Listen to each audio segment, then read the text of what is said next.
My name is Ianthe Pratt, and I was there before the birth of Crow, working with the Anglicans for their ordination of women, and the euphoria at the back of Anglican Church House. I don't remember except on VE Day, that was the end of World War II. It was just incredible. And very shortly after that, we Catholics met together and decided what should we do to carry on the work in our own church.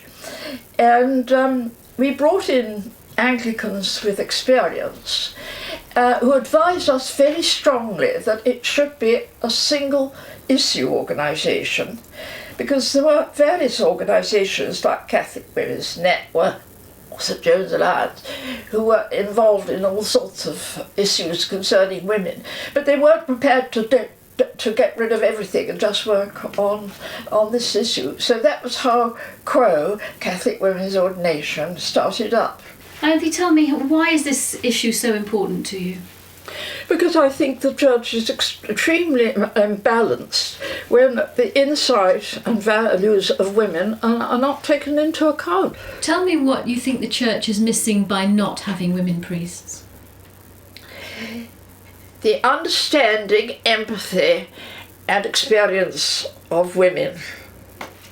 And that is an enormous resource. What is your answer to someone who says that you can't embody Christ in a female body? Well, that's quite extraordinary to think that what sort of genitalia you have is important. And I mean, at the moment of the creed, you have these words, men, all over the place. And really, the original Greek it meant human beings. So, you know, a lot of us have a difficult time in saying keep on having changed some of the words to human instead of men and so on. What Greek word is that? Men, anthropos, really means humanity, human beings. Theological understanding about women priests is very, very weak.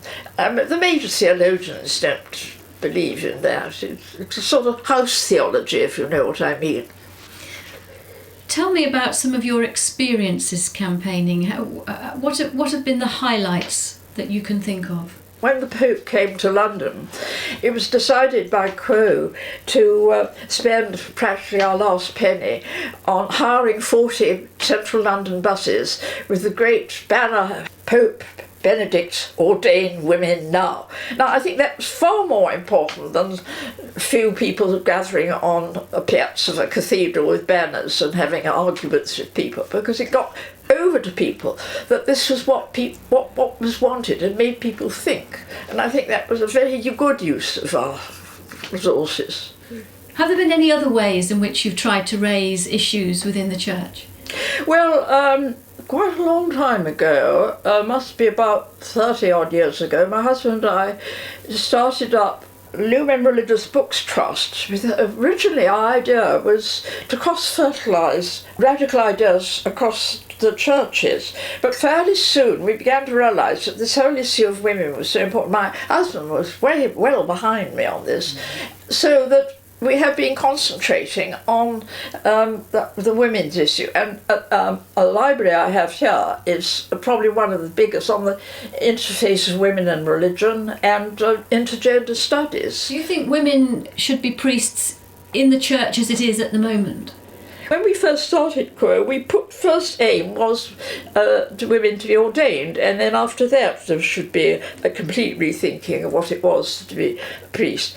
And very soon we realised that the priesthood as it was not really fit for men, let alone women. And so we changed the aims round. So the first aim was the changing concept and practice of priesthood, and then the ordination of women.